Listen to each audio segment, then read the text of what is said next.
I think my art practice is always driven by curiosity. I want to know why. I think art to me in general is one way to answer the question. Taking photographs at that time, for me, it's really more like a collecting trophy or a memoir of what I did to myself. So I save them on my computer. There's what I call a trash folder with all these images. And this one day, I think, the second year at school. There's an assignment from my professor, a weekly assignment to take 2 portraits, one indoor, one outdoor. And I wasn't able to manage to do the homework and on time.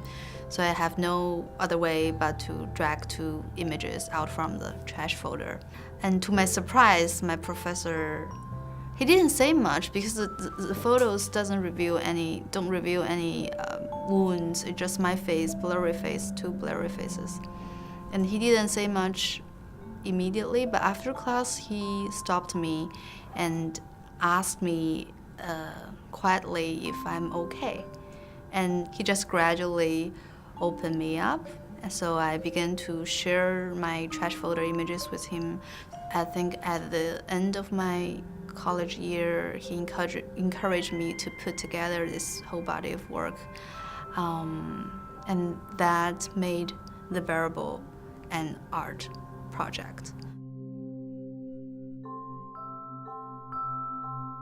Because self-harm is a very paradoxical action. You know, you hurt yourself in order to protect yourself or to protect your integrity as a person. So I believe at the time that everyone needs to invent a set of rules or a system of understanding life that can help them to sustain and accept these activities on a daily basis.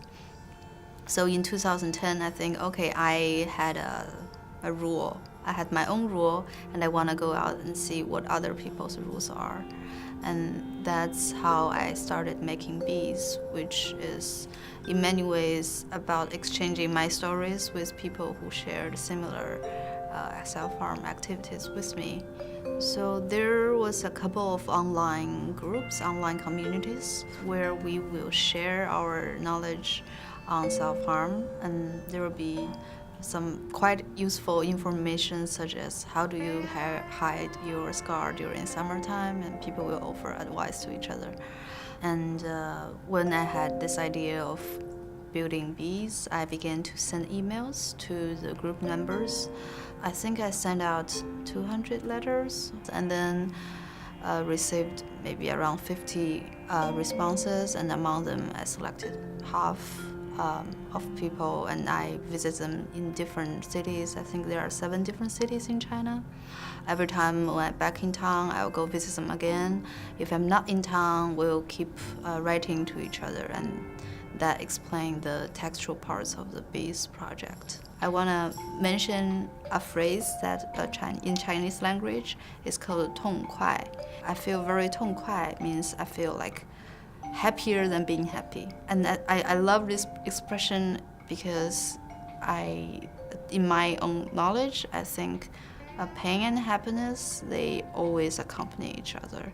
So when the audience see my work, if they, besides the painful parts, they can also see the happiness part.